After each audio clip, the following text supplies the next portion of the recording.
Yay. All that time. Who you got in the Super Bowl? Yeah. Should be a good game at least. Not the Seahawks. Ah. Yeah, I myself am torn. There's two teams that I've always hated.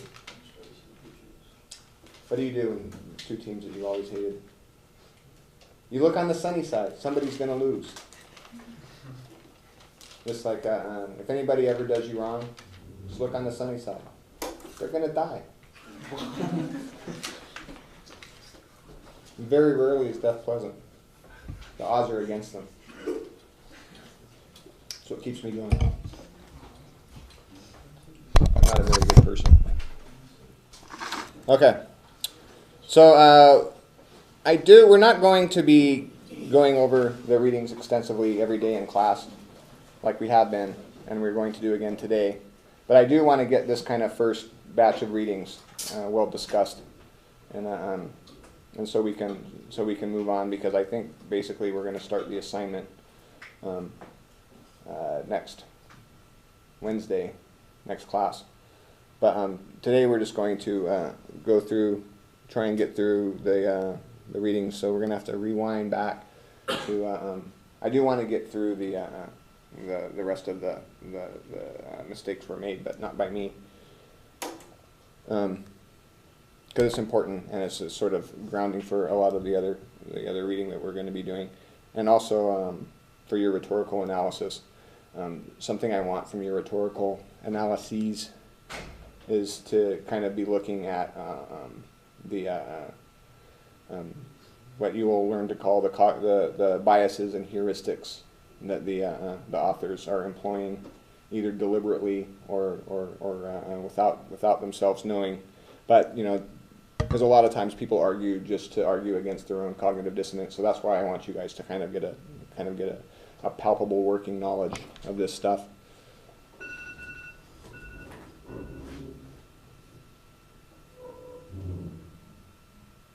Does anybody want to kill them?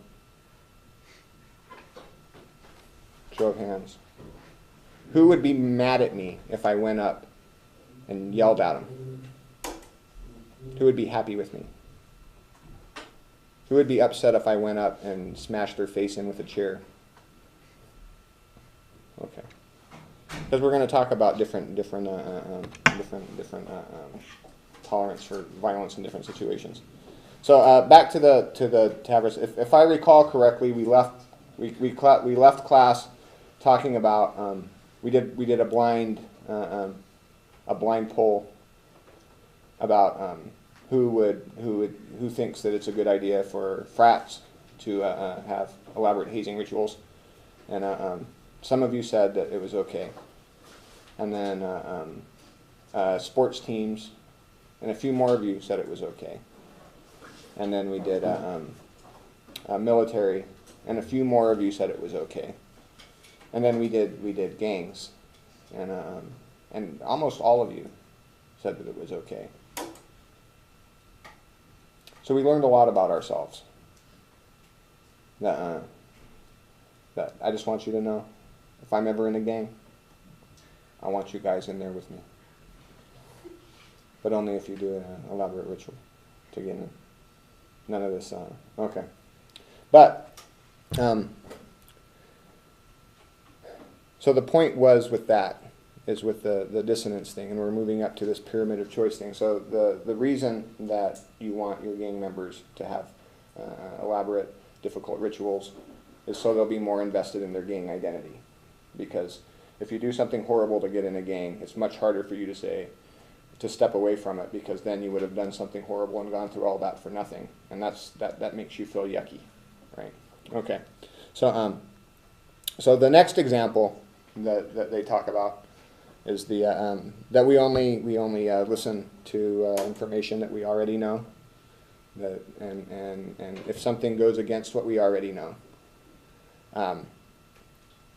we try to dismiss it, and if we can find like a legitimate way to do it, that's great. If we can't, but it still works, that's fine. So this shows up on the brain scans. This is a real thing. I know, I've seen it. You put somebody in the fMRI machine, and you have them read like something about how puppies are horrible, and they need to be eliminated, and it's like a coherent argument about how puppies are destroying the world, right? I like puppies. And so this person, they're sitting in the fMRI tube, and you see their anterior cingulate cortex just lighting up, and they're no, this can't be, right? And then you give them something like a refutation of the argument. Oh, so and so's argument that puppies are destroying the world is based on this faulty information, and blah blah blah blah blah. And then they're not only does the anterior cingulate cortex deactivate, but they get the rush of the opioids. And we talked about the opioids, right? Did we? Okay. So what happens when your brain rewards you? This is the way your brain trains you to do things that it likes you to do. It gives you a reward, and this reward, the most palpable feeling of reward is there's lots, but this one is opioids. What does opioids sound like? Opioids? Yeah, like opium. So the reason that opium feels so good, I mean, I don't know, but I've never done opium or heroin or painkillers. But so heroin does the same thing, and opium, and your oxycontin, not oxytocin, oxycontin, Vicodin, codeine.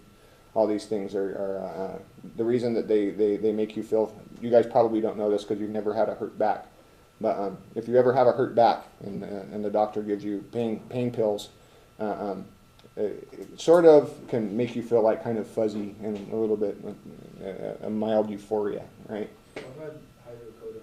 Yeah, so that fuzzy thing. I'm sort of being facetious. I imagine most people have, but you know that fuzzy feeling, right? And it feels kind of good, right?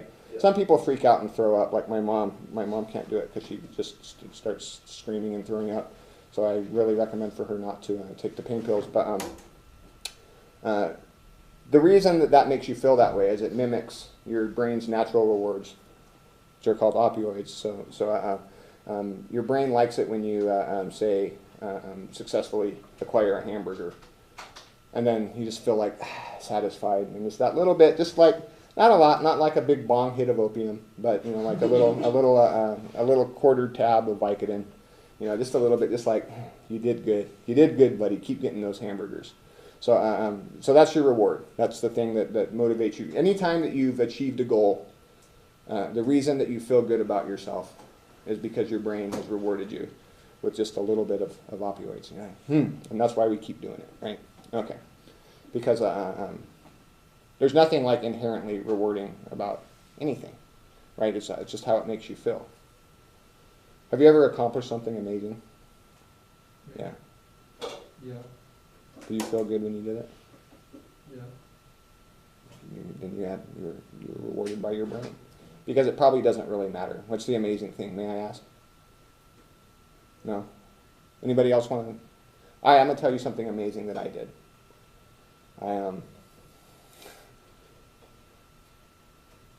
I've never done anything amazing.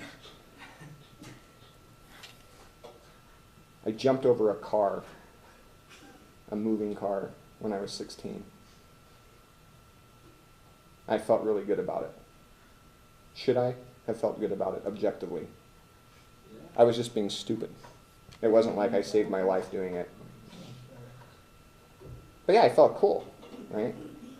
And unfortunately, it was before the days of YouTube, so you just have to take my word for it. But they didn't even have videos recording. I mean, you had those big cameras, and the cell phones were like this big, and you had to carry a backpack. And they were like $30 a minute. It was amazing, and they didn't even work. But that's neither here nor there. But it's just stupid. But it rewarded, so it makes you do things that have no intrinsic reward. Like so. Anyway. What a bad, and that was on tape too. What'd you do? And why'd you do because somebody else did it and it didn't look that hard. And I was like, and I did some calculations, and I was like, well, I have a 32-inch vertical jump. If I bring my legs up and the car's going, you know what, this might just work. And I was your age, and as you guys know, your brains aren't really working. And that's good though, because then you do stuff like you don't see a lot of people my age jumping over cars, and not just because we can't. We wouldn't even if we could. Okay. Confirmation bias. Pleasure centers in your brain. All right. So when you explain things away that bug you, your brain rewards you. The reward centers go off with opioids. So even if you just successfully just think about something else, you know, not only do you not have to worry about what you're not thinking about, but your brain rewards it. It's like, oh, good job not thinking about that thing that bothers you. So this is what happens, and this is what we teachers are fighting against. Your brain rewards you for not taking in new information. Even yours. Like an actual reward, like drugs. Anyway, makes me feel good. And you can see all this. You can see all this in the brain scan. And so remember that when you're trying to convince somebody of something, or trying to convince yourself not of something. You know, like say you know that you have dropped a class and you're going to lose your scholarship, but you really don't want to take that class, right? And so and it's too late to add anything else, and your parents are going to freak out, and you're going to get in big trouble. So what do? You try really hard not to think about it, right? And your brain rewards that. Not only, I mean, that's good. That's what we've evolved to do. We've evolved to be stupid. I think I've made my point. And then the next point is that that if we do some kind of stupid decision, like I think the example was buying a Mercedes that you couldn't afford, right? And then you start trying to, their friends bought the Mercedes that he couldn't afford, and in order to convince himself, he's trying to convince everybody else that, you know, so if other people buy a Mercedes, or at least say, no, you did a really smart thing, then you feel better about this. I do this all the time. Like I do something stupid. I mean, not necessarily stupid, but something, you know, like I gambled away my kid's daycare on a prop bet on the NBA Finals last year, and so you know, like my kid can't go to daycare for a month because I spent on a prop bet, and that, you know, like I thought for sure that the Spurs mascot was going to make that dunk, and but then, you know, like, so the first thing I did is called my mom, and I'm like, Mom, I gambled away the daycare money again, but but it was a sure thing, right? I was right to do it, man. We would have. It was 100-to-1 payoff. I'd have made $40,000, right? This is completely all false. I didn't gamble away the daycare money. But that's what I would have done, right? So she kind of believed me, and she's known me for a while. I thought you did. Yeah, I wouldn't have done that. But and I'm sure I'm not going to try and pry examples out of you, but you guys have done questionable stuff and then tried to like talk to your friends and been like, this is cool, right? Like he deserved it, right? Yeah. Like he's hot, right? Sorry. So once again, did you see that the guy was out there? Was he out there when you were out there? Yes. Like That wasn't Brother Dean, though. That wasn't Brother Dean. No, it's not Brother Dean. But you know, you just want to. So you want to go up. You want to go up and ask him, why? Just why? Why this? You know, like and according to dissonance theory, probably what's going on. Well, there's two there's two things. Either he has received direct divine inspiration, and he's trying to save us, or he's not entirely 100% sure that what he's doing with his life is actually legitimate. And probably what he's doing is he's going out trying to convince everybody else in the same way that I was trying to convince my mom that it was okay for me to waste my child's daycare money on a prop bet. That, like, hey, this is right, guys? And so, if he just gets like 5 people to just, like yes, I really need to know my Bible better so I can just spurt out a Bible verse. Thou shalt not kill. Yes. And then it's just like, yeah, it's right. This is good. I'm doing it. It's like, me, what am I doing? I'm completely wasting my time. But, one of you will come to my office hours and be like, no, this changed everything. I'll be like, this is why I do it. I squandered what once was a decent intellect in a public institution, and, but it's worth it because I reached one person. And that person left is like, God, you fought for it. Wow. I just totally depressed myself.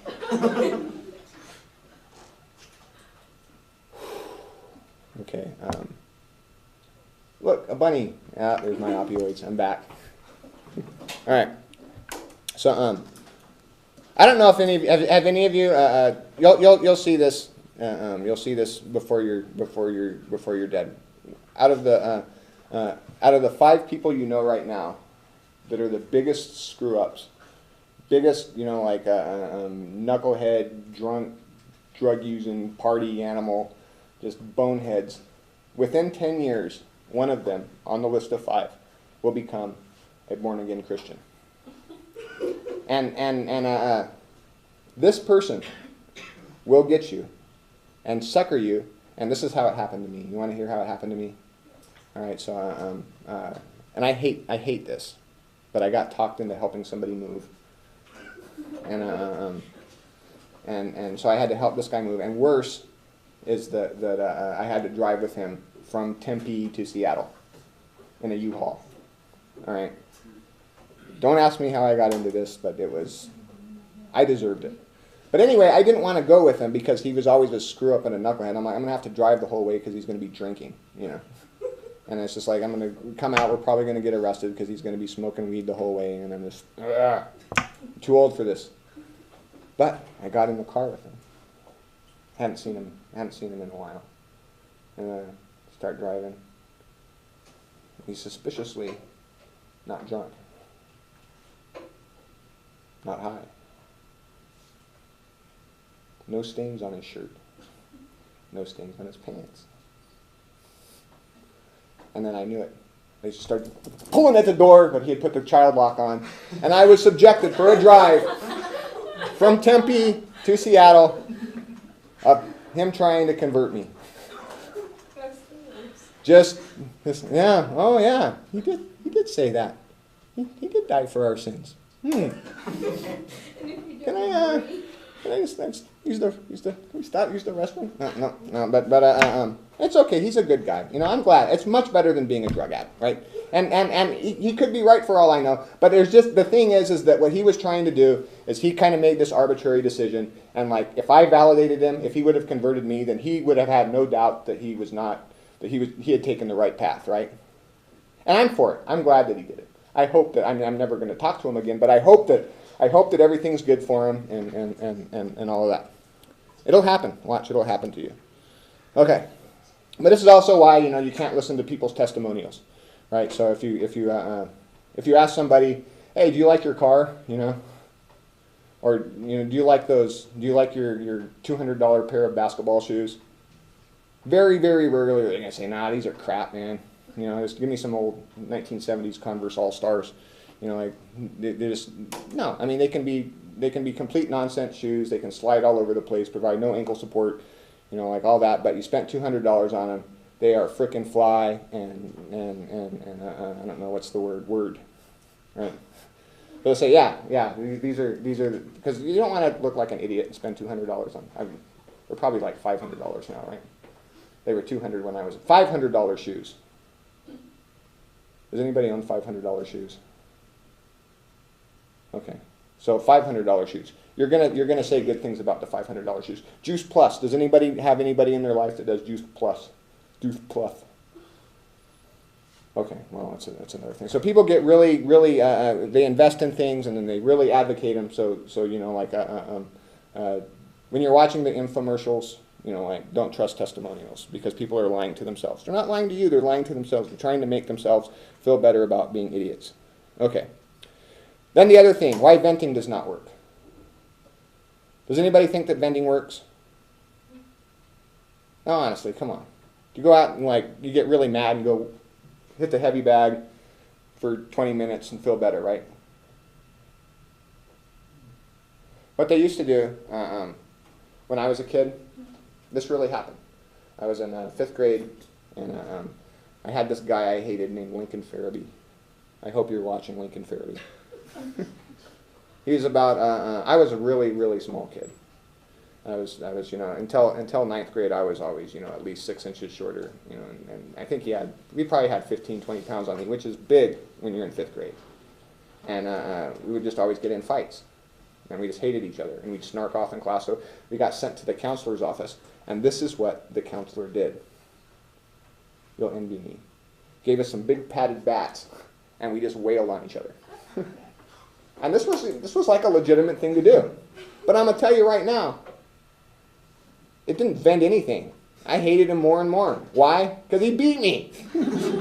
It's one thing to get beat up, but to get beat with a padded bat is in some entirely new level, and I still haven't forgiven him. And if I see him right now, I'll launch at him. Like, right, if he walked in right now, I will lose my job because I hate him that much still. That's not true. I couldn't even remember the guy's name. I had to think of the only guy that I remembered who was actually my friend in 5th grade. And but I think I made my point. Okay, so remember, venting doesn't work. And this is the one that I love. This is one of those things I just want you to just maybe you're not going to learn anything from me, but remember this, that you guys have already heard this, but there's this anthropologist named Marcel Mauss, and he made one of the most important discoveries in the known universe, and that is that giving gifts is a form of aggression. All right? So this ties to the Tavros and the idea that if you want somebody to like you, you get them to do you a favor, and that makes them like you more, right? That kind of makes sense, right? I know it happens to me. But anyway, the reason this works is because doing a favor or giving a gift is an act of aggression. All right. You believe me. You kind of believe me because you've heard my spiel. But I'm gonna convince the rest of you completely. All right. So, ladies, you know that guy that likes you, that you don't dislike, right? And you talk to him, and he's nice, right?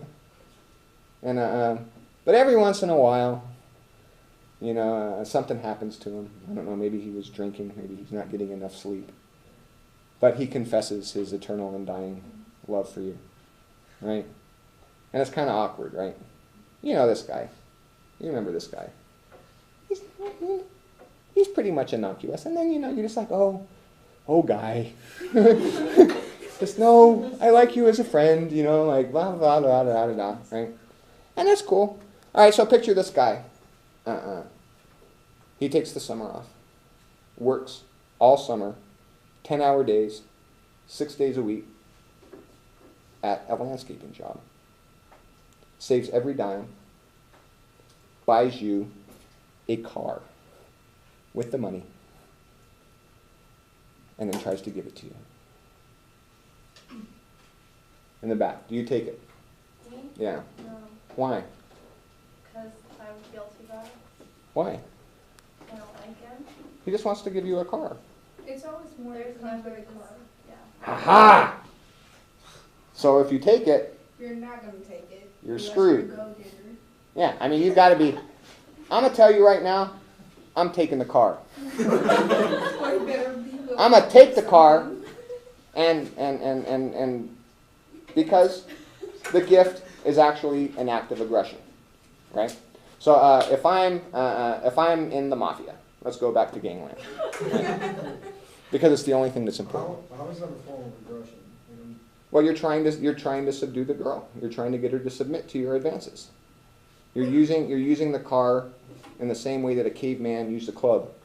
It's like bang, bopped on the head. Now you're mine. All right, just think about your like crazy aunt that like does like a big homemade, spent 3 months knitting some hat sock thing that goes down your back and around, and she gives it to you and you're like, oh crap. Because yeah. I have a question. So say like hypothetically like there's like a married couple and like the wife's like, oh honey, can you go get me like can you go pick up the groceries like on the way home from work? Uh-huh. So he goes and picks them up, right? Like the wife's maybe not trying. The wife didn't tell him to go pick up the groceries to go like get in bed later with the husband, and hypothetically have sex. You know what I mean? Like that's not an act of aggression. Just got groceries. You know what I mean? Okay, I mean and I'm not saying that we shouldn't help each other along through life in a married couple, and I'm not going to be the one that advocates that every act of kindness in a marriage is a form of prostitution. That's not. But if you did I'm not. wrong, you gotta make up for it. But I mean, there's a little tit for tat, right? If my wife calls me and get groceries, that's fine, that's fine. But she starts making a habit out of it and doesn't go get the groceries ever, hi, honey. And I'm just and I'm always getting the groceries. Then yeah, every time I get the groceries, I get pisser and pisser, right? I mean, more and more angry. But no, I'm not saying that you should never do anything nice and like gifts for loved ones and stuff. I mean, it's as long as it's reciprocal. I mean, if you pretty much, this is why it's important to kind of like gauge the person that you're swapping gifts with and try and do like an equal value thing. Because if I exchange gifts with you, and like I give you a fat gold chain, right, and then you give me a Pez dispenser, right? We're gonna have a problem in our relationship, right? Not if you like Pez dispensers, like you collect them. I just really want a fat gold chain. You should never gave it to me then. I know, but there's an act of aggression. But I'm in the mafia. There's a restaurant, and I want in on this restaurant. So I know that it's a good restaurant, but they're struggling a little bit. And what they could really use is $100,000 to redo the kitchen and make and get a maitre d' that's not actually walking with heroin needles hanging out of his arm, right? So I'm in the mafia. I'm like, hey, I noticed that your maitre d' not quite up to the highest expectations. I got a proposition. So if you take the money, what's going to happen? You owe him. Yeah, right? It's an act of aggression. You feeling me at all on this? I get you. All right. Any more questions about that? Okay. Do you believe me now?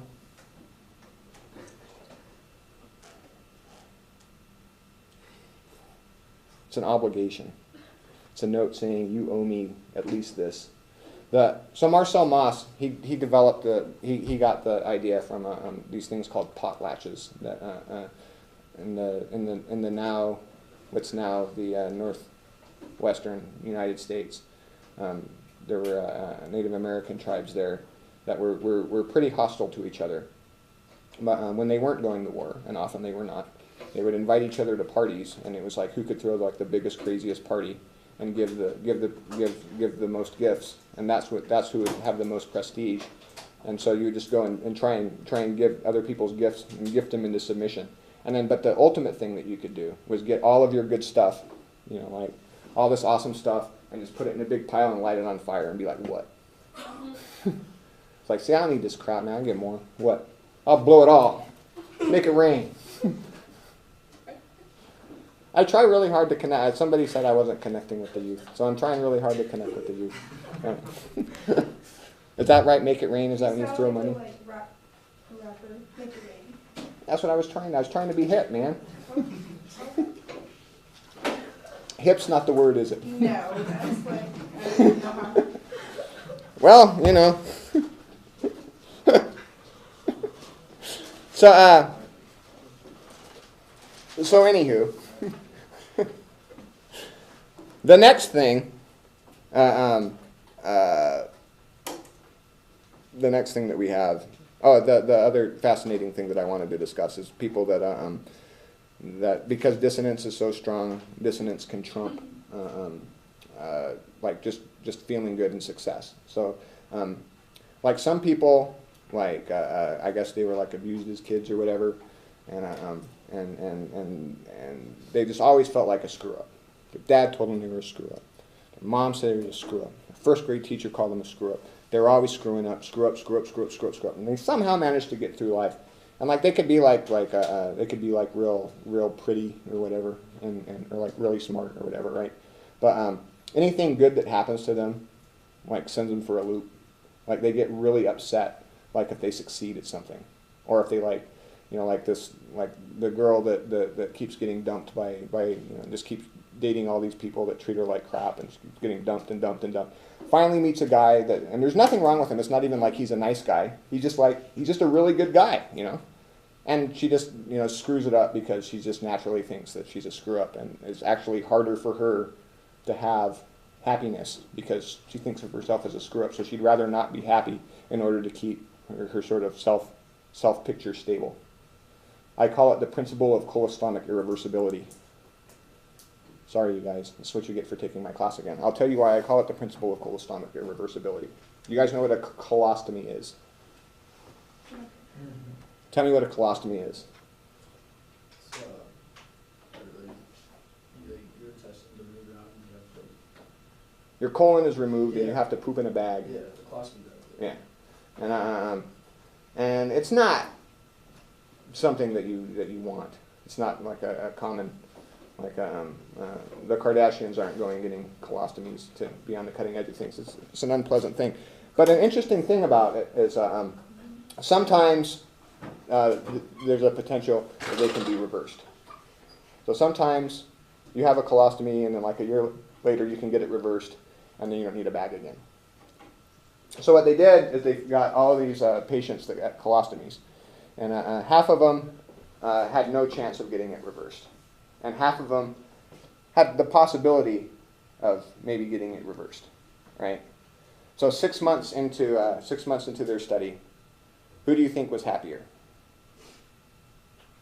Back red, Arizona hoodie. Who's happier? Wait, what was that? Say it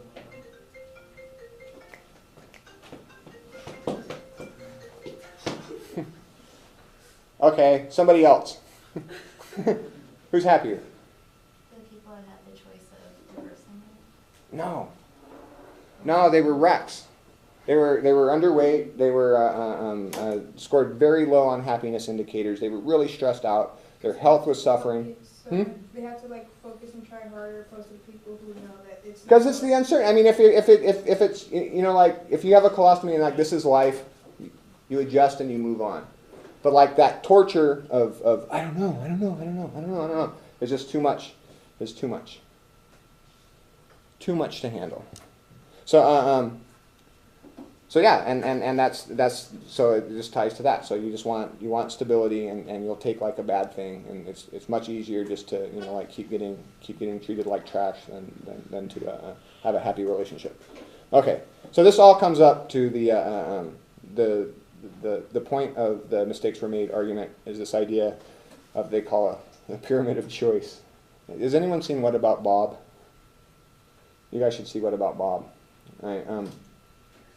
Everybody loves Bill Murray, right? Yeah. Right, Bill Murray. I mean, come on, Bill Murray's cool.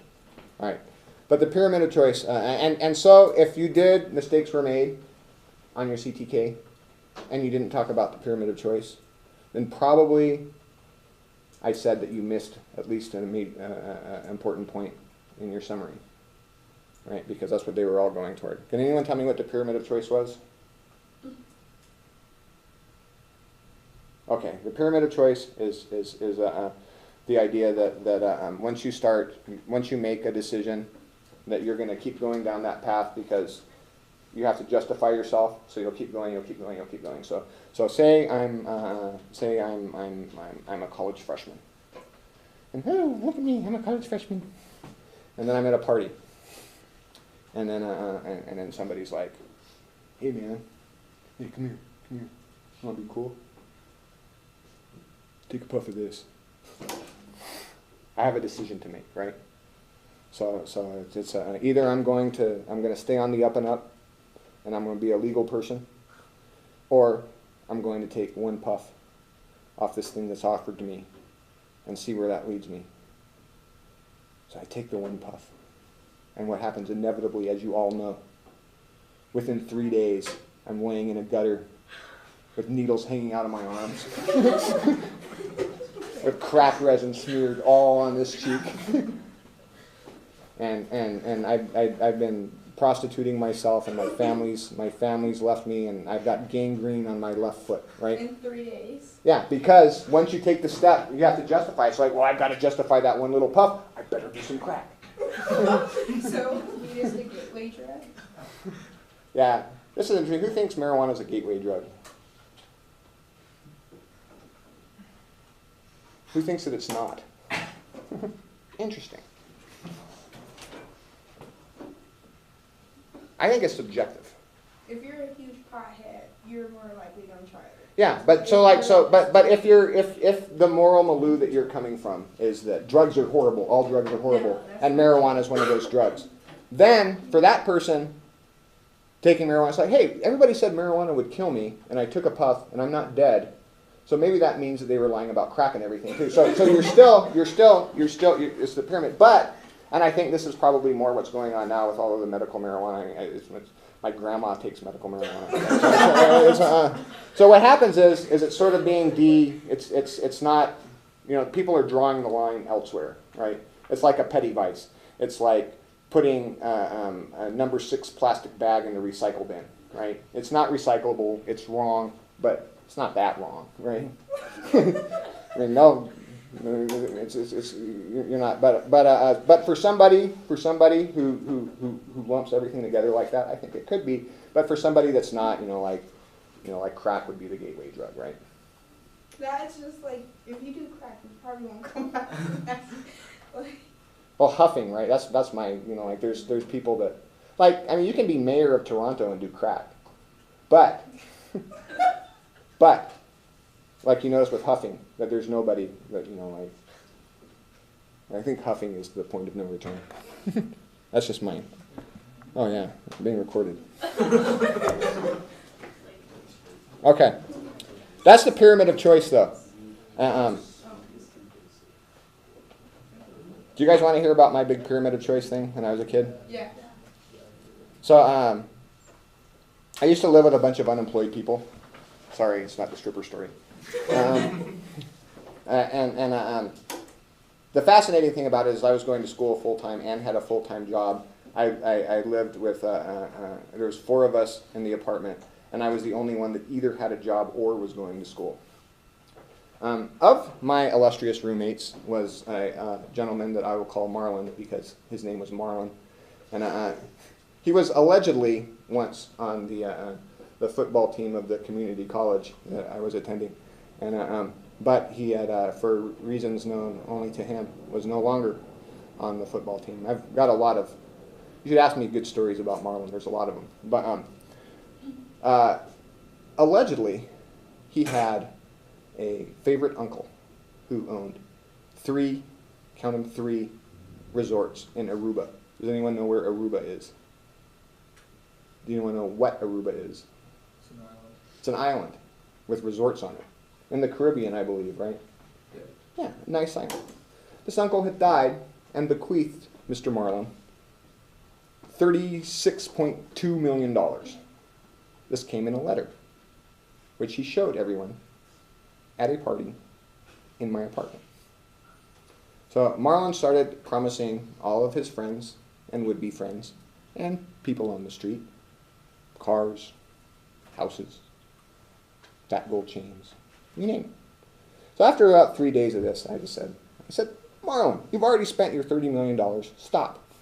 Just stop. Cut them off. What you need to start doing now is cutting people off, not bringing people in, cutting people off. I know what it's like to be a multimillionaire. He's like, wow, you're right, man. Hey, will you be my manager? What do you think I said? Yeah. Money. Yeah. Sure, I'm looking at, you got little dollar signs in my eyes, right? So I quit my job. This is in the 90s. It wasn't that good of a job. It was at the CD store. It's okay. Went out, got me a cell phone. Big thing in the 90s. Like literally a big thing. $30 a minute, if it worked. And we just had this letter. And there was some sort of problem, something vague. He couldn't actually get the money right away because, some legal things to go with. So we didn't really have any money. But we went to the, remember this is the 90s, we went to the Hummer dealership, right? And we got, and this is no H2, no H3, none of this crap. This is the old ones, the military ones that you can drive underwater, right? And we got a custom-made, convertible sound system. I think it was about $300,000. Off the strength of this letter, we get that custom made. It took them about 3 weeks to put together. So we're rolling around in this Hummer. The strength of this letter. How much money do we have? None. But for some reason, people are giving us money because we've got this letter. It's like, oh yeah, we'll get you back, man. We just got a couple of things. Now at this point, you think that maybe somebody should start being, somebody at some point. But it was just like this whirlwind. Next thing you know, he gets a house off the strength of this letter. We have a lawyer. And after about 6 months of this, haven't seen, and my bank account's cleaned out. That I can tell you. I'm sitting here with our supposed lawyer. Well, he was a lawyer. And we're like, what's going on with this money? I'm like, you're supposed to be tracking this down, the gravy train's coming to an end here, right? And he's like, yeah, I've tried calling a couple of these people. I got to tell you, there's plausible routes going places, but I've never actually, found any actual evidence that any of this is real.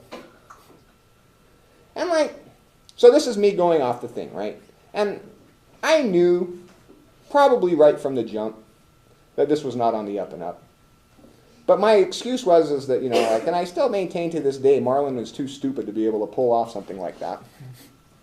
But you see how you go off the thing, and then you quit your job. And then once I'd quit my job and really got invested in this, it was either I was going to look like a complete idiot, right, or I was going to be a millionaire. Incidentally, we do have a contract. If he ever gets that money, I'm entitled, just no matter what else, 1.6 of it. So, fingers crossed. So anyway, that's the pyramid. So you got to be careful of these things. And I'm not just saying that because you might say, oh yeah, Crumbo's an idiot. Crumbo is an idiot, but so is the Hummer dealer is a way bigger idiot.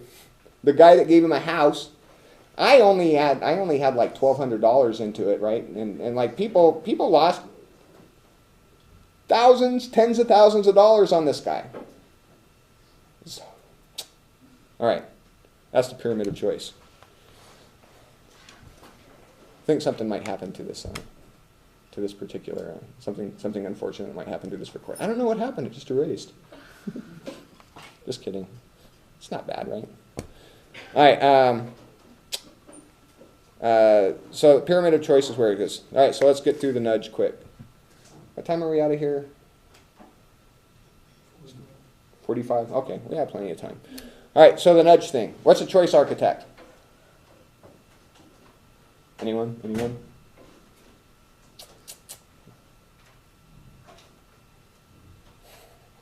It's fun doing eye contact. I think eye contact is a form of a gift. Makes dogs charge you. Why do dogs think that they can take you, especially Chihuahuas? Sometimes they charge dogs and just get eaten. It's sad, but it's just like choice architect. Just nudge. It's kind of the whole point. You guys read it, right? You want to guess? What's an architect? A builder? Yeah, design stuff, right? Yeah. What's a choice? What you choose to do? Yeah. So if I'm a choice architect, what am I How doing? you're building, how you make your choices. Thank you. People who build how other people make choices. Has anyone here ever had a job? What's your job? I don't have it anymore. I was a barista. All right. So that's a choice architect, kind of, right? I mean, maybe not. You're not doing the designing, but you're implementing it, right? You're channeling choices, right? So, to try and it's little things that you can do, like knowing better. So if somebody doesn't really know what they're doing and they're ordering something, you kind of like guide them and like kind of give them default options, right? And you know, like I don't know, like, oh no, you don't want hot sauce in your latte, you know, or something like that, right? So I was just my benefits here do not include family things. So my family is on the Obamacare thing, right? And so I was signing up for Obamacare, and it's much better this year than it was last year, incidentally, in case anyone's wondering. But what happens is you put in your stuff, and then they give you 150 different health plans. And if you are not, which I am not, or was not at least, literate in the nuances of health plans. Are you literate in the nuances of health plans? Like if somebody gave you 150 health plans to choose from, what would you do? Pick one of those random. Yeah, right. But then it's just like, well, then you can't. And then the wife starts yelling at you, and you're like, oh, okay. And so finally, I wasted 3 days of my life looking through frickin' health plans, and I finally figured it out. And I'm just like, all right, why couldn't somebody have who knows about health plans, that's on the other end of this, like why couldn't there just have been somebody that you put in these things and they give you, 3 choices, right? Because they know what they're doing. You can see what my income is. You can see that I'm in abject poverty. You can see that, this is where we're at. Okay, so here are your 3 choices. If you want the other choices, go ahead, have fun. But this is what we think. And that would make my life a lot easier. And I would have spent 3 or 4 minutes deliberating instead of 3 days, right? So that was a place where I could use a choice architect. So that would have been an important job if the job existed. I'm told that they're implementing something like that. I've been assured that next year, hopefully I won't need it next year, but I'm assured that next year it'll be an easier thing. So if any of you need to sign up for Obamacare next year, expect an easier thing. All right, so that hypothetical job that wasn't done is a choice engineer. So, or choice architect, sorry. And then, but their premise is that is like that, is that we're all kind of lazy and we don't really want to have to learn about stuff that we don't, which is what we learned from the Tavris, right? And we don't want to have to learn about stuff. Learning actually hurts. It actually hurts. It actually physically hurts your brain. It hurts. This is a shock to you, right? You look shocked. You look floored. Okay. So they're just taking that for granted. And we're stupid, and we're self-justifying, and we're easily manipulable. But here's what we do with that, right? And so their thing is this libertarian paternalism thing. Can somebody tell me what libertarian paternalism is? Yeah. It's the idea that like you're gonna help somebody make a suggestion, you're like gonna let them do what they want, but at the same time you're just gonna like kind of advise them. Is the whole food thing that we're talking about. Right. Yeah, the food thing. So a libertarian is, as you all know, one of these crazy guys that like tries to declare themselves sovereign, and their sort of moral guidance thing is that nobody gets in my way. I get to do whatever I want. My liberty is, as long as I'm not hurting anyone else directly, anything I do is cool, right? So libertarians are, they're pro-prostitute, they're pro-gun, they're anti any law besides, basically if you don't shoot somebody in the face, leave me alone, right? Sounds like a good idea, right? Yeah, why not? But so that's libertarians. I think Ron Paul was sort of a libertarian. But their thing is so they kind of combine the craziest parts of being a liberal and the craziest parts of being a conservative and putting it into one big bowl of yumminess. Okay. I'm sorry if I'm offending any libertarians. Any libertarians? Okay. You don't want to make these guys mad. So this is the choice, right? So they're advocating. So you give all the choices. You give the 150 different health plans. So that's the libertarian part of it. And then paternalism. So what's paternal? Not just parents, but father. Yeah, fatherly. So it's you want to be a good father to the libertarian, like the good, like, and just here, this way. I know, I've learned. Everyone listens to their father, and yeah, it's good. So it's a combination of complete wackiness and because a person that designs health plans knows more about health plans than me, because they've spent their lives designing health plans. So they do have more expertise than me, so they should sort of help me out, right? Okay, that's libertarian paternalism. Who's all business? Anybody in Econ 101? I took it. Okay. Do you know about the Homo economicus and all that? I don't think she went over that last semester. All right. Yeah, well, it's the idea that that what guides classical economics is the idea that all human behavior is to maximize self-interest. Oh, marginal thinking.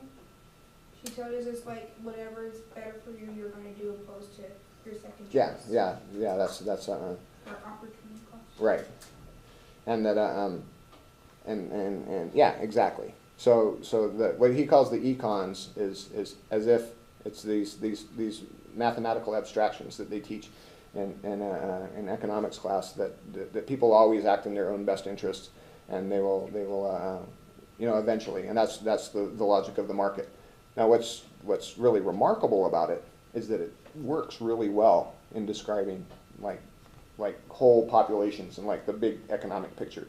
And it's really kind of astounding if you think about it, because everybody is, and this is their point, is kind of an idiot. And we're always working against our own best interests, and we're voting against our own best interest, and we're not taking enough time to pick the right health plans, and we're screwing everything up, but it somehow works, which is a different thing. But, so that's what that's the econ they talk about, and then they talk about the human. And then, so the overall point is the ethics, and I guess we should just go on to the Schirmer so we can get through it. If we can get through the Schirmer, then we won't have to talk about any of the reading next class. Then we can do something fun, like throw stuff. Okay. What am I forgetting? Who cares? All right, so Schirmer is what we read, right? Right. Anybody going to do their CTK on Schirmer? Yeah, it's kind of a, yeah. There's a reason why I picked it. I full disclosure, I actually really don't like Schirmer the person, but well, for a reason. Anyway, I wanted to talk about this a little bit. So what he's doing is he's a libertarian, and he's kind of and this is why I don't recommend doing your CTK on him, because his argument jumps around, and like the point that he actually makes well, I think, has nothing to do with the point that he's trying to make. So yeah, don't do the CTK on it if possible. But his thing is that in public universities and private universities, just not like Bob Jones, there is a disproportionate number of self-identified liberal professors to self-identified conservative professors, right? And I think overall it came to like 8-1, but it was like 31 to none in my demographic, and that's fine. But the interesting thing is that so when you have that many people, and like the social scientists and social psychologists start treating conservatism as if it were a pathology, and like a form of being crazy, right?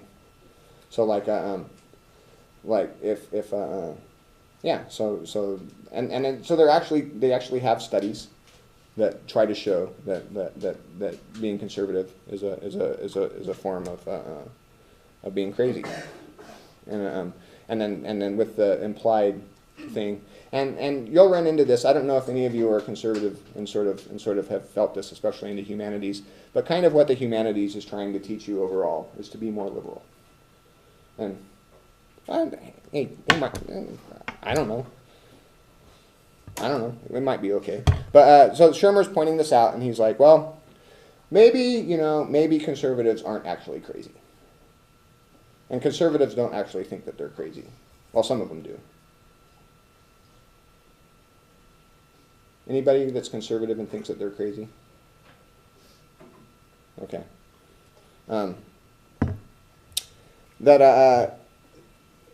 what do they say? They say the liberal diagnosis. Yeah, cancer of conservatism, and then conservatives don't really like liberals either, right? It's the bonobo and the chimp thing, right? I mean, really. And so he's going in and discussing kind of the fundamental differences. The reason I want to keep going back to these fundamental differences as a liberal or conservative stuff is because I want you to avoid just getting in your controversy analysis, just getting into liberal conservative controversies to analyze, because there's really nowhere to go with it. And you can kind of, if you go through it this way, that's kind of an interesting way, and you can actually sort of approach things in a different way. But so his, you need to go, right? Yeah, you're good. I'll stop for a moment, gather my thoughts. Yeah, you too.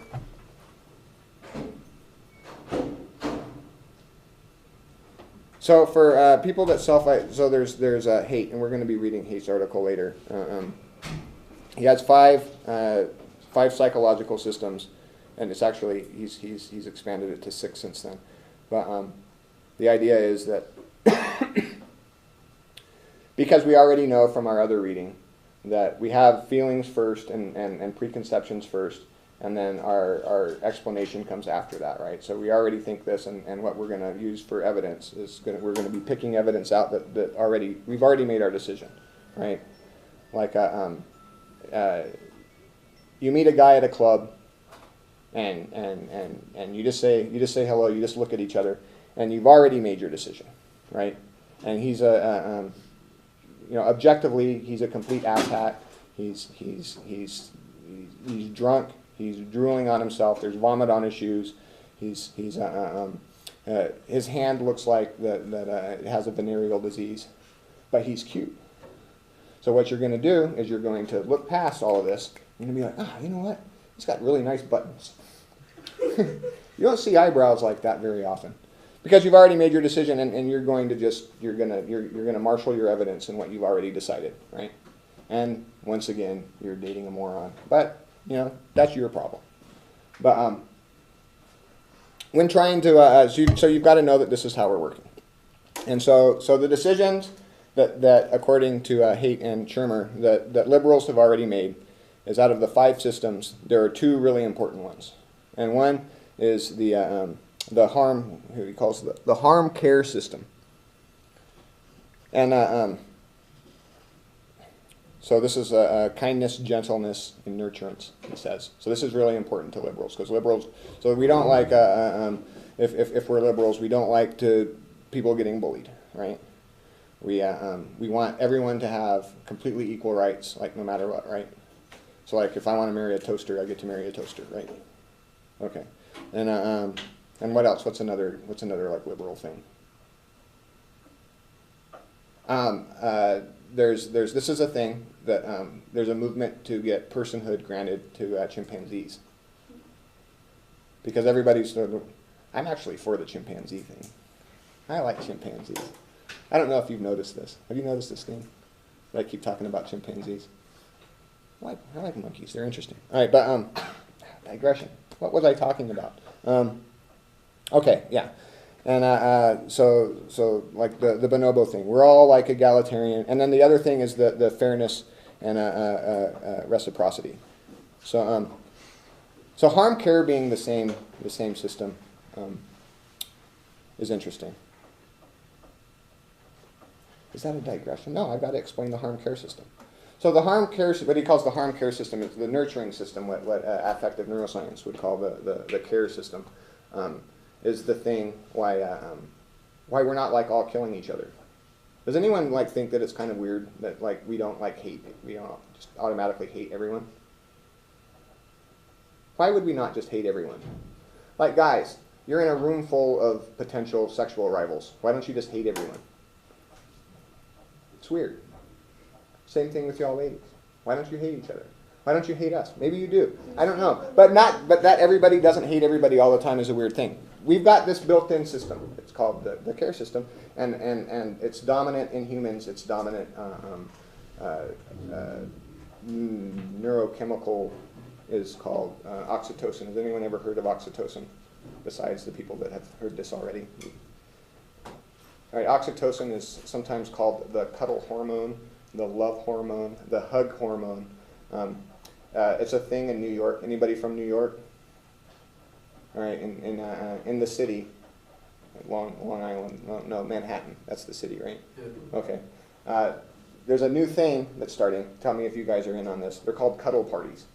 And the idea is that you get a bunch of people together and you like sign this thing saying it only goes so far and like everybody's anonymous and you just go and like cuddle with a bunch of people. So the idea with this is they're also called oxytocin parties because cuddling makes your levels of oxytocin rise, and oxytocin is a good feeling. It comes into this world with the mother-infant bond. So you ever heard a woman say, pretend I'm a girl, and I'm talking to a grown woman. I'm like, I really don't want to have a baby because I think babies are ugly, and I'm afraid that if I have a baby, I'm going to pick it up and think, oh my God, this thing looks like a microwaved raisin. And then the woman says, oh no, this magic happens. You pick up the baby and you just look in its little eyes, and that's oxytocin. It's this little like bubbly feeling. It's the cuddle feeling. So you know like So like when your mom held you in her arms, it flooded you with oxytocin. If you cuddle with a big teddy bear, that's oxytocin. Puppies' faces are really So like some people are just like a lot nicer than others, and some people are like a little bit more mean-spirited. You know what I mean? So just some people have more oxy. Well, I mean the system gets conditioned differently depending on a number of factors. How you were raised, how your mother was raised, how your grandmother was raised, because it's an epigenetic thing. But so people have different oxytocin systems. So some people are more motivated by it than others. There's the vole thing, which I don't have time to talk about. But anywho, so it's anything cuddle, and so like puppies are cute because they big eyes and stuff, and they're probably designed this way. Like babies too. Why we think these things are cute is because it stimulates our oxytocin system. So it's apparently a good feeling. And so like when you like go to a wedding, like if you're into love stories at the end, when the love story gets consummated, you get a little oxytocin. It's that fuzzy feeling. You guys know what I'm talking about? Okay. I think it's more important for women than it is for men overall, but it's important for everyone. I just had to say that because I don't want anybody to know that I think puppies are cuddly. Because then, there goes my credibility. Yeah. But chimps are.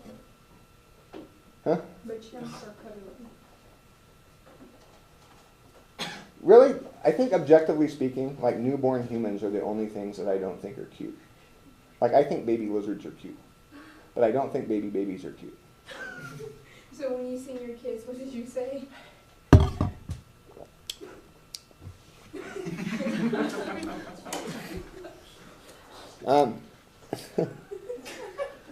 But the interesting thing about oxytocin is that so its role is expanded to to group settings, right? So when you're with all your frat brothers and you're like singing and drunk, you get that kind of feeling too. It doesn't mean you're gay. It's okay. And if you are gay, that's okay too. But it's an in-group bonding thing. And you're just like, you know, man. You know what, man? You're all right, man. You know that, man? That's oxytocin, and other things. But oxytocin's there too, right? It's the bond thing. But the funny thing about it is that at the same time that it's making the bond closer to your in-group, whatever your in-group is, it's making you hate other people more. So here's the thing. All right, so picture a cuddly little puppy on the side of the street. Oh, what a cute little puppy, you think. And then some kid comes by and kicks it. It's an ugly kid too. Better push him. Right. So and there's nobody around. And so there's an ugly kid anywhere. So needless to say, if you saw an ugly kid on the street and nobody's around, you're going to go shove him into a bush, right? Yeah. Come on, we're all humans, right? But so you've made eye contact with the puppy. You're like, puppy, and then he kicks the puppy. It's on, right? Yeah. You beat the crap out of Yeah. it. Because this is the oxytocin thing. Because you bonded so much to this, it also makes you hate the other even more. So that's why they call the same system the care-harm system, because the same thing that makes you care for your in-group also makes you hate your out-group more. And this makes sense, right? Like, I don't know if any of you know about like the Little People's Liberation Movement. They build a whole little city just for little people. Really? Where? I don't know, but you can look it up. But the not little people who live next to them complain that they start getting mad. Because the more that you like your little people, the more that those, what's a good slur for not little people? Yeah. Table toppers? I'll call them table toppers. Those freaking table toppers with their giant stairs and they're not cars without big pile of phone books. So, but the more you like identify with the little people, the more you hate the big people, right? And this is all the. I can't believe I did it again. Okay. So then, fairness and reciprocity is the other system that the liberals like.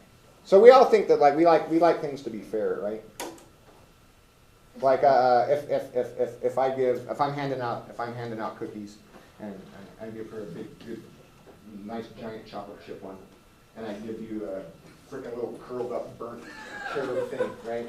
And you're like, what, right? I'd be so upset. Yeah, because it's not fair. Well, as long as you're getting a good part of it, it doesn't matter. Well, yeah. But I mean, but your overall sense of fairness, you have to say afterwards, like, yeah, you know what? If you're friends, you're like, you know what? That's messed up. It's messed up that you got that little burnt carrot chip thing, right? And like, I mean, this is a hardwired thing. This is innate. Like if you have two monkeys that don't like each other, they'll do a task for a cucumber, which they kind of like, and they'll do it, and they're like, oh, a cucumber's a good reward. But if they see the monkey they don't like doing the same task for a grape, they won't do it. They won't even eat the stupid cucumber. I want a grape, MFer. So it's a hardwired thing. So we don't like, I mean, in little kids, I mean, as soon as kids can talk, they know when they're getting screwed over. Before, trust me, they know that they're getting screwed over. Dogs know when they're getting screwed over, and they don't like it. And then this also ties into the reciprocity thing and the gift thing and everything again, though, right? So it's the reciprocity is the cliche of you scratch my back, I'll scratch yours, right? So if I'm going around scratching each of yours back, then you have to scratch my back too, and then we build bonds that way because I'm being aggressive to you and you're being aggressive to me, and it's equal. So that's okay. But it's also the eye for an eye thing, right? And it's the same system. So like if you punch me, I punch you, the justice idea that keeps popping up from time to time that somebody in my other class proposed that all crimes should be punished. And this actually, people have tried this. So like if you murder somebody, you should get murdered, right? If you rape somebody, you should get raped. If you steal from somebody, you should have all your stuff stolen. if you smoke weed, you should. Okay. All right. Well, so it's like.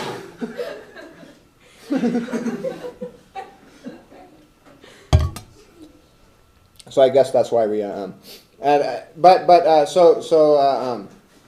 conservatives have those two. It's important for conservatives too, but not as important. And conservatives also have a higher value of in-group loyalty, right? So this is why, like a conservative, middle-aged white Kansas gentleman probably is not going to be too fond of ISIS, right? Or IS, depending on which news outlet that you have, right? Obama calls it ISIL for some reason. Yeah, there's they're IS on Al Jazeera, they're ISIS on BBC. I don't know, something with an I and an S.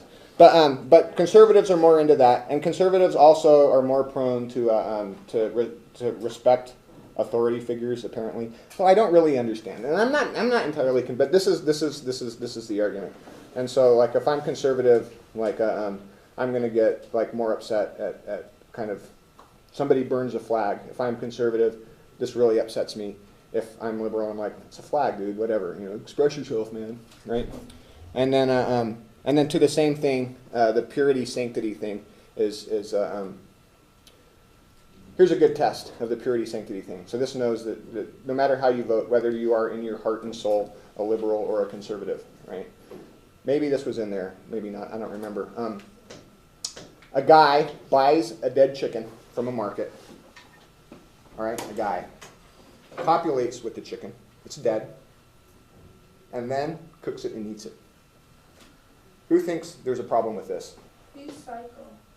He's psycho, but who thinks he's a problem? Did you say he populates with it?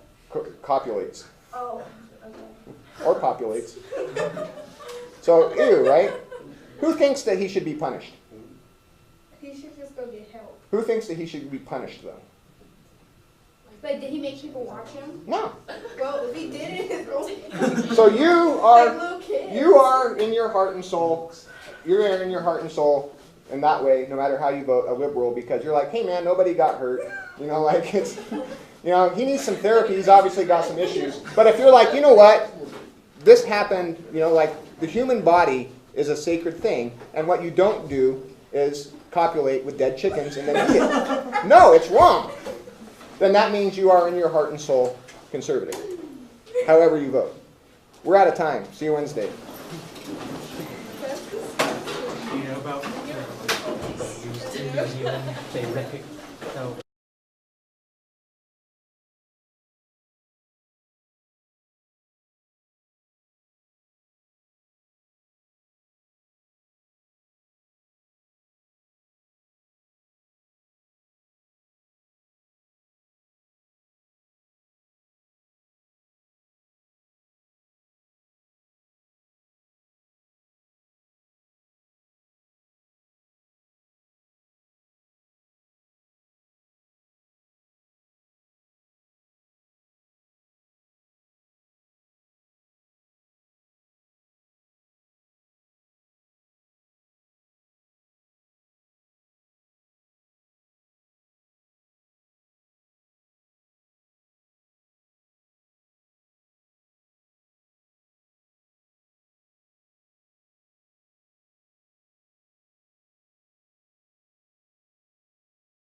Yay. All that time. Who you got in the Super Bowl? Yeah. Should be a good game at least. Not the Seahawks. Ah. Yeah, I myself am torn. There's two teams that I've always hated. What do you do in two teams that you've always hated? You look on the sunny side. Somebody's going to lose. Just like if anybody ever does you wrong, just look on the sunny side. They're going to die. Very rarely is death pleasant. The odds are against them. So it keeps me going. I'm not a very good person. Okay. So we're not going to be going over the readings extensively every day in class like we have been, and we're going to do again today. But I do want to get this kind of first batch of readings well discussed, and so we can move on, because I think basically we're going to start the assignment next Wednesday, next class. But today we're just going to go through, try and get through the readings. So we're going to have to rewind back to. I do want to get through the rest of the mistakes were made, but not by me, because it's important, and it's a sort of grounding for a lot of the other reading that we're going to be doing, and also for your rhetorical analysis. Something I want from your rhetorical analyses is to kind of be looking at what you will learn to call the biases and heuristics that the authors are employing, either deliberately or without themselves knowing. But because a lot of times people argue just to argue against their own cognitive dissonance. So that's why I want you guys to kind of get a palpable working knowledge of this stuff.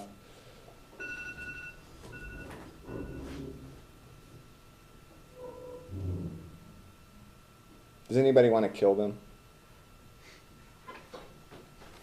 Show of hands. Who would be mad at me if I went up and yelled at them? Natural rewards. They're called opioids. So your brain likes it when you say successfully acquire a hamburger, and then you just feel like satisfied, and it's that little bit, just like not a lot, not like a big bong hit of opium, but like a little quarter tab of Vicodin, just a little bit, just like you did good, buddy. Keep getting those hamburgers. So that's your reward. That's the thing that motivates you. Anytime that you've achieved a goal, the reason that you feel good about yourself is because your brain has rewarded you with just a little bit of opioids. And that's why we keep doing it, right? Okay. Because there's nothing like inherently rewarding about anything, right? It's just how it makes you feel. Have you ever accomplished something amazing? Yeah. Yeah. Did you feel good when you did it? Yeah. Then you were rewarded by your brain. Because it probably doesn't really matter. What's the amazing thing, may I ask? No? Anybody else want to? I'm going to tell you something amazing that I did. I've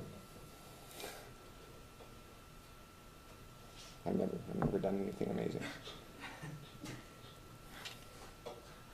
I jumped over a car, a moving car, when I was 16. I felt really good about it. Should I have felt good about it objectively? Yeah. I was just being stupid. It wasn't like I saved my life doing it. But yeah, I felt cool, right? And unfortunately, it was before the days of YouTube, so you just have to take my word for it. But they didn't even have videos recording. I mean, you had those big cameras, and the cell phones were like this big, and you got to carry a backpack. And they were like $30 a minute. It was amazing. And they didn't even work. But that's neither here nor there. But it's just stupid, but it rewarded, so it makes you do things that, have no intrinsic reward, so anyway, what a bad, and that was on tape too. What'd you do? And why'd you do it? Because somebody else did it, and it didn't look that hard. And I was like, and I did some calculations, and I was like, well, I have a 32-inch vertical jump. If I bring my legs up and the car's going, you know what? Who would be happy with me? Who would be upset if I went up and smashed their face in with a chair? Okay. Because we're going to talk about different tolerance for violence in different situations. So back to the Tavros. If I recall correctly, we left class talking about we did a blind poll about who thinks that it's a good idea for frats to have elaborate hazing rituals, and some of you said that it was okay, and then sports teams, and a few more of you said it was okay, and then we did military, and a few more of you said it was okay, and then we did gangs, and almost all of you said that it was okay. So we learned a lot about ourselves. That I just want you to know, if I'm ever in a gang, I want you guys in there with me. But only if you do an elaborate ritual to get in. None of this, okay. But, so the point was with that, is with the dissonance thing, and we're moving up to this pyramid of choice thing. So the reason that you want your gang members to have elaborate, difficult rituals is so they'll be more invested in their gang identity. Because if you do something horrible to get in a gang, it's much harder for you to step away from it, because then you would have done something horrible and gone through all that for nothing, and that makes you feel yucky, right? Okay, so so the next example that they talk about is that we only listen to information that we already know, and if something goes against what we already know, we try to dismiss it, and if we can find like a legitimate way to do it, that's great. If we can't, but it still works, that's fine. So this shows up on the brain scans. This is a real thing. I know, I've seen it. You put somebody in the fMRI machine, and you have them read like something about this might just work. And I was your age, and as you guys know, your brains aren't really working. And it's good though, because then you do stuff like you don't see a lot of people my age jumping over cars, and not just because we can't. We wouldn't even if we could. Okay. Confirmation bias. Pleasure centers in your brain. All right. So when you explain things away that bug you, your brain rewards you. The reward centers go off with opioids. So even if you just successfully just think about something else, you know, not only do you not have to worry about what you're not thinking about, but your brain rewards it. It's like, oh, good job not thinking about that thing that bothers you. So this is what happens, and this is what we teachers are fighting against. Your brain rewards you for not taking in new information. Even yours. Like an actual reward, like drugs. Anyway, makes me feel good. And you can see all this. You can see all this in the brain scan. And so remember that when you're trying to convince somebody of something, or trying to convince yourself not of something. You know, like say you know that you have dropped a class and you're going to lose your scholarship, but you really don't want to take that class, right? And so, and it's too late to add anything else. And your parents are going to freak out, and you're going to get in big trouble.